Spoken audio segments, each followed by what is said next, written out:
Assalamualaikum warahmatullahi wabarakatuh. Yang terhormat Bapak Ujiono selaku dosen pengampu mata kuliah teori akuntansi kelas akuntansi 2023G dan teman-teman yang berbahagia. Pada kesempatan kali ini kami dari kelompok 3 akan mempresentasikan bab mengenai perumusan teori akuntansi pendekatan regulatoris. Sebelumnya izinkan saya untuk memperkenalkan anggota dari kelompok 3. Yang pertama Tiara Paristika Putri Salsabila dengan 3 digit NIM akhir yaitu 149. Alfian Nuzula Rahma dengan 3 digit NIM akhir 150. Revita Ayuniar 154, Muhammad Firdaus 174, dan juga Kevin Akmal Firmansyah dengan NIM akhir 180. Saya akan menjelaskan terkait entitas-entitas yang berkepentingan dengan standar akuntansi.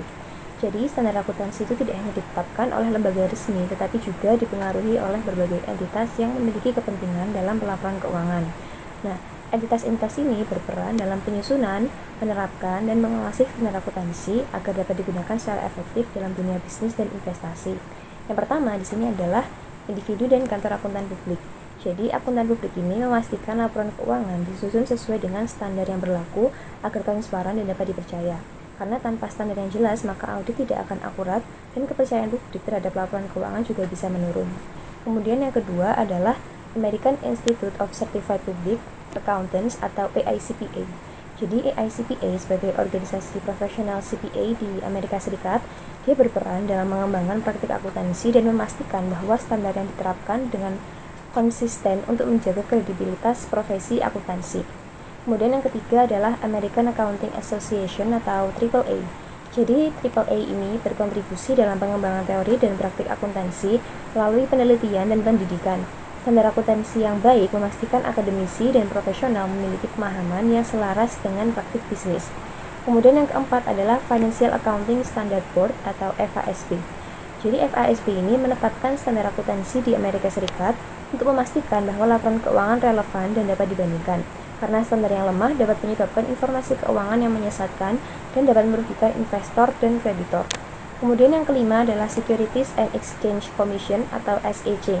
Jadi SEC ini mengawasi pasar modal dan mewajibkan perusahaan publik untuk mematuhi standar akuntansi agar investor itu bisa mendapatkan informasi yang akurat. Karena tanpa standar yang jelas, maka manipulasi laporan keuangan bisa terjadi. Kemudian yang keenam adalah organisasi profesional lainnya. Jadi organisasi akuntansi di berbagai negara ini menetapkan standar nasional agar sesuai dengan praktik global. Karena standar yang seragam memudahkan perusahaan bersaing di pasar internasional. Kemudian yang ketujuh adalah pengguna laporan keuangan. Jadi di sini terbagi menjadi dua, yaitu pengguna langsung dan juga pengguna tidak langsung. Untuk pengguna langsung ini terdiri dari pemilik, pemegang saham, kreditor, manajemen, otoritas pajak, pekerja, dan pelanggan. Mereka menggunakan laporan keuangan ini untuk menilai kinerja dan kesehatan suatu perusahaan. Kemudian untuk pengguna tidak langsung seperti analis, bursa saham, pengacara, regulator, dan asosiasi perdagangan. Jadi mereka ini mengandalkan standar akuntansi untuk memastikan bahwa informasi keuangan itu bisa dibandingkan dan digunakan dalam pengambilan keputusan. Lalu yang kedelapan adalah konstituen dalam lingkungan pelaporan keuangan. Seperti yang pertama adalah investor. Jadi investor ini membutuhkan laporan yang transparan untuk menilai risiko dan keuntungan investasi. Kemudian yang kedua adalah perantara. Jadi perantara informasi seperti analis keuangan dan agen pemeringkat menggunakan standar akuntansi untuk menilai kredibilitas perusahaan. Kemudian yang ketiga adalah regulator. Jadi regulator ini memastikan bahwa standar itu dipatuhi untuk menjaga stabilitas pasar. Yang keempat adalah manajemen atau manajemen perusahaan. Jadi manajemen perusahaan ini menggunakan standar dalam penyusunan laporan agar sesuai dengan regulasi. Lalu siapa saja pihak-pihak yang berwenang dalam menetapkan standar akuntansi? Jadi standar akuntansi itu ditetapkan oleh berbagai lembaga di tingkat global maupun nasional untuk memastikan transparansi, akurasi, dan konsistensi dalam pelaporan keuangan. Nah, yang pertama di sini adalah International Accounting Standard Board atau IASB. Jadi IASB ini adalah lembaga independen yang bertanggung jawab dalam menetapkan International Financial Reporting Standard atau yang kita kenal IFRS yang digunakan di lebih dari 140 negara di dunia. Jadi IFRS ini bertujuan untuk menyusun standar akuntansi yang seragam, transparan, dan dapat dibandingkan secara global agar laporan keuangan dari berbagai negara itu bisa lebih mudah dipahami oleh investor dan pihak yang berkepentingan lainnya. Nah, IASB ini bekerja sama dengan berbagai regulator dan organisasi profesional untuk memastikan bahwa standar yang ditetapkan mencerminkan praktik terbaik dalam pelaporan keuangan. Lalu yang kedua adalah Financial Accounting Standard Board atau FASB. Jadi FASB ini merupakan lembaga yang mengatur standar akuntansi di Amerika Serikat melalui penerapan Generally Accepted Accounting Principles atau yang kita kenal GAAP. Jadi GAAP ini berfungsi sebagai pedoman dalam penyusunan laporan keuangan yang sesuai dengan prinsip-prinsip akuntansi yang diterima secara umum di Amerika Serikat. Nah, FASB ini bekerja secara independen, tetapi pengawasannya berada di bawah Securities and Exchange Commission atau SEC, yang merupakan regulator utama pasar modal di Amerika Serikat. Lalu yang ketiga adalah Public Company Accounting Oversight Board atau PCAOB.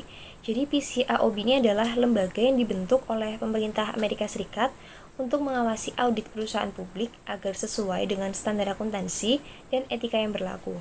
Nah, lembaga ini didirikan setelah skandal akuntansi besar seperti Enron dan WorldCom dengan tujuan utama untuk meningkatkan kepercayaan investor terhadap laporan keuangan perusahaan publik. Nah, PCAOB ini menetapkan standar audit, melakukan inspeksi terhadap firma akuntansi, dan memberikan sanksi kepada auditor yang tidak mematuhi aturan. Kemudian yang keempat adalah International Federation of Accountants atau IFAC. Jadi IFAC ini adalah organisasi global yang menaungi profesi akuntansi di berbagai negara.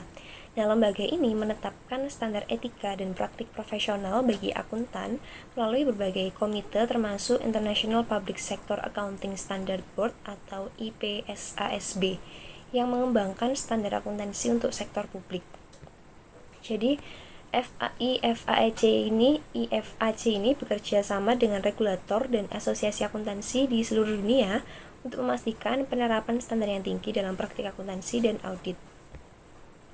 Di Indonesia sendiri, standar akuntansi ini juga diatur oleh beberapa lembaga berikut seperti Dewan Standar Akuntansi Keuangan IAI atau DSAK IAI.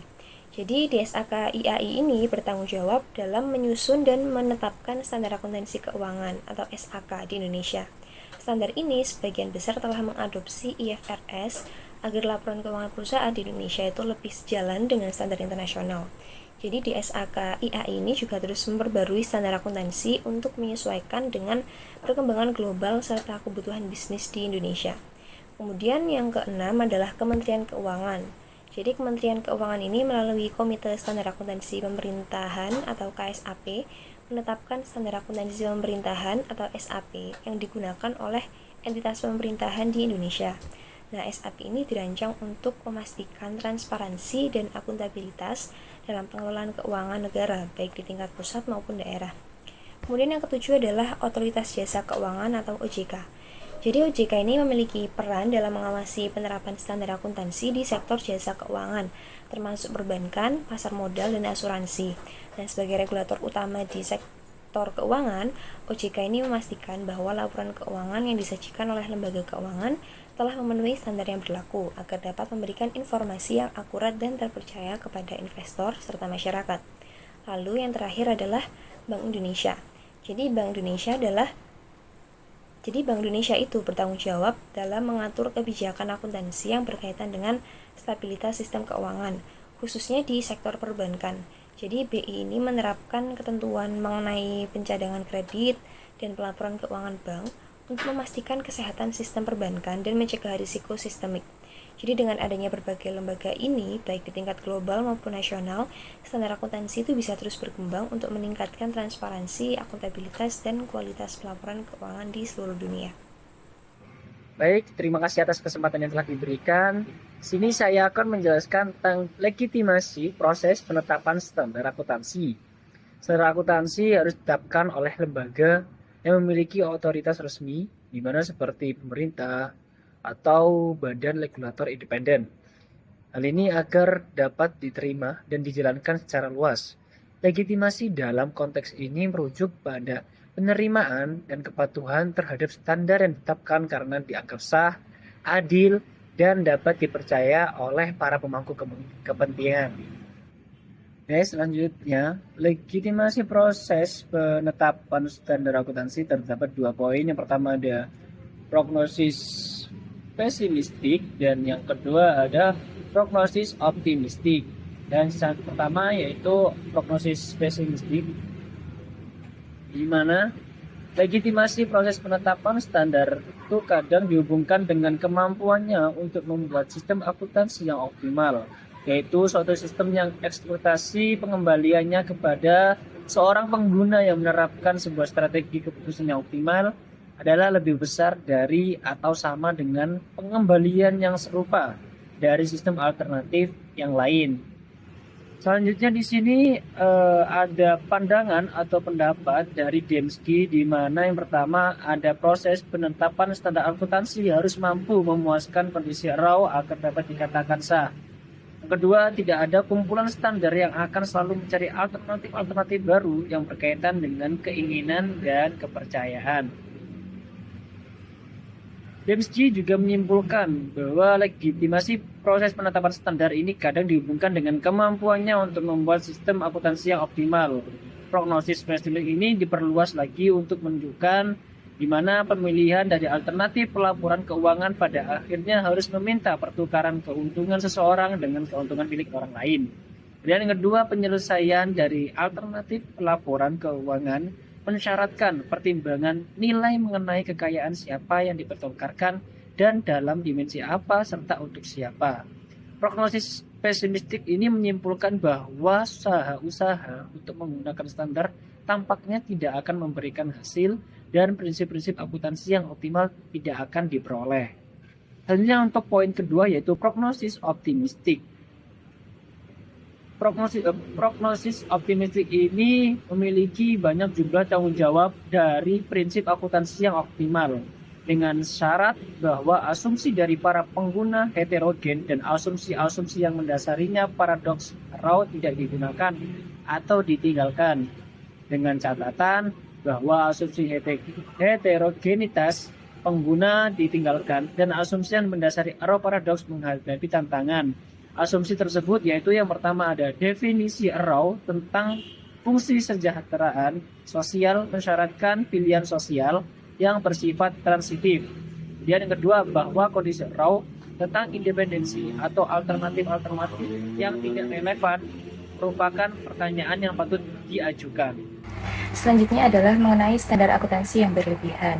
Standar akuntansi yang berlebihan ini mengacu pada kondisi di mana aturan dan pedoman di dalam penyusunan laporan keuangan ini menjadi terlalu kompleks atau kurang jelas, sehingga menyulitkan perusahaan, auditor, dan juga pengguna laporan keuangan dalam mengaplikasikannya. Nah, ada beberapa aspek dari standar akuntansi yang berlebihan, yaitu yang pertama adalah standar yang terlalu banyak. Banyaknya standar akuntansi yang berlaku dapat membebani perusahaan dan auditor, karena mereka itu harus memahami serta menerapkan berbagai aturan yang terus berkembang. Hal ini dapat menyebabkan inkonsistensi dalam pelaporan keuangan dan meningkatkan biaya kepatuhan. Kemudian yang kedua adalah standar yang terlalu detail. Standar yang terlalu spesifik dapat mengurangi fleksibilitas perusahaan dalam mencatat transaksi keuangan. Hal ini juga dapat menyebabkan kesulitan dalam menerapkan standar terhadap transaksi yang unik atau tidak umum. Kemudian yang ketiga ada tidak adanya standar yang jelas. Jadi jika standar akuntansi tidak memberikan pedoman yang jelas, maka perusahaan dan auditor akan mengalami kesulitan dalam memilih metode akuntansi yang sesuai. Nah, hal ini tuh dapat menyebabkan variasi dalam praktik akuntansi antar perusahaan, sehingga membatasi perbandingan laporan keuangan. Kemudian yang keempat adalah standar untuk tujuan umum tidak mampu mengatasi perbedaan kebutuhan.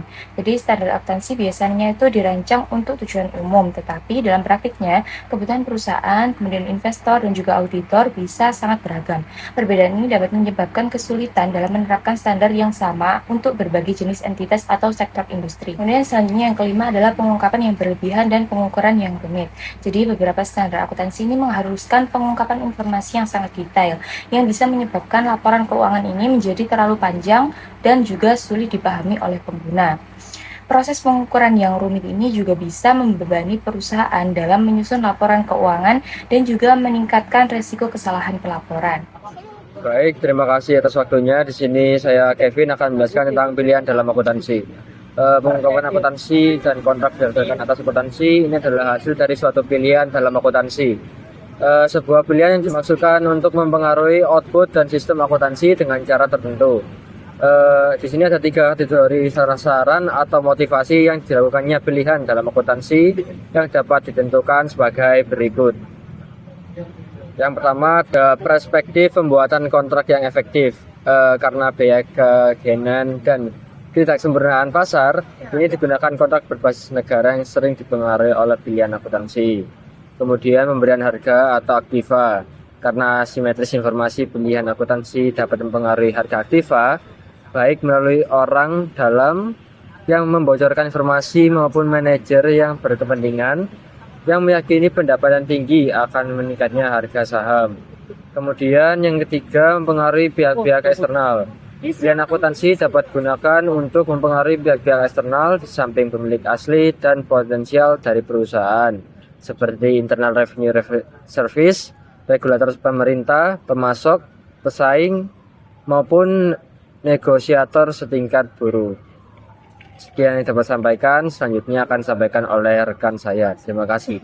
Selanjutnya di sini saya akan menjelaskan mengenai strategi penyusunan standar di negara berkembang. Terdapat 4 strategi yang digunakan, yaitu yang pertama pendekatan evolusioner. Pendekatan ini dilakukan dengan cara negara berkembang ini menyusun dan mengembangkan standar akuntansinya sendiri tanpa adanya intervensi atau ikut campur dari pihak luar, seperti organisasi internasional atau negara lain.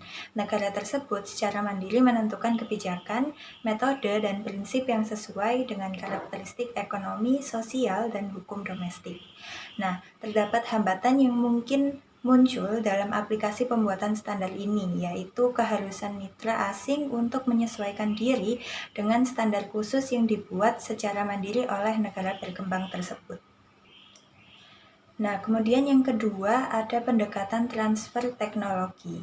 Pendekatan ini melibatkan kerjasama dengan organisasi internasional, perusahaan multinasional, akademisi, dan negara maju untuk memperoleh pengetahuan, teknologi, serta pengalaman dalam penyusunan standar akuntansi. Negara berkembang ini dapat mengadopsi atau menyesuaikan standar internasional yang telah ada dengan kebutuhan domestik di negaranya. Nah, transfer teknologi ini dapat dilakukan melalui berbagai cara. Contohnya seperti melakukan kolaborasi dengan kantor akuntan internasional yang dapat memberikan pelatihan dan konsultasi kepada regulator di negara berkembang. Kemudian dapat melakukan kerjasama kemitraan dengan perusahaan multinasional yang biasanya menerapkan standar global dalam laporan keuangan mereka. Kemudian bisa juga melakukan partisipasi dalam organisasi akuntansi internasional seperti IASB. Kemudian juga bisa melakukan perjanjian internasional dan kerjasama akademik. Kemudian strategi yang ketiga yaitu penggunaan standar akuntansi internasional. Pendekatan ini mengacu pada adopsi penuh atau sebagian dari standar akuntansi internasional seperti IFRS yang dikembangkan oleh IASB. Tujuannya adalah untuk menyelaraskan laporan keuangan negara berkembang dengan praktik global sehingga meningkatkan keterbukaan dan daya saing ekonomi. Untuk beberapa motif pelaksanaan strategi ini sendiri yaitu yang pertama, memperkecil biaya persiapan dan pembuatan standar akuntansi. Yang kedua, terlibat dalam harmonisasi internasional. Yang ketiga, memfasilitasi pertumbuhan investasi asing yang mungkin dibutuhkan. Yang keempat, memungkinkan profesi untuk meniru standar profesional internasional. Yang terakhir yaitu melegitimasi statusnya sebagai anggota dengan status penuh dari komunitas internasional. Terakhir yaitu strategi situasional. Strategi ini mengedepankan fleksibilitas dalam penyusunan standar akuntansi dengan mempertimbangkan berbagai faktor yang mempengaruhi kondisi ekonomi dan regulasi di negara berkembang. Alih-alih mengadopsi satu model secara langsung, pendekatan ini menyesuaikan prinsip dan praktik akuntansi dari negara maju dengan realitas lokal. Nah, terdapat faktor-faktor yang mempengaruhi, antara lain yaitu linguistik kultural, politik dan hak sipil, ekonomi dan karakteristik, demografis, serta lingkungan, hukum, dan perpajakan dari negara bersangkutan. Baik, itu saja yang dapat kelompok kami sampaikan. Mohon maaf apabila terdapat kesalahan. Terima kasih. Wassalamualaikum warahmatullahi wabarakatuh.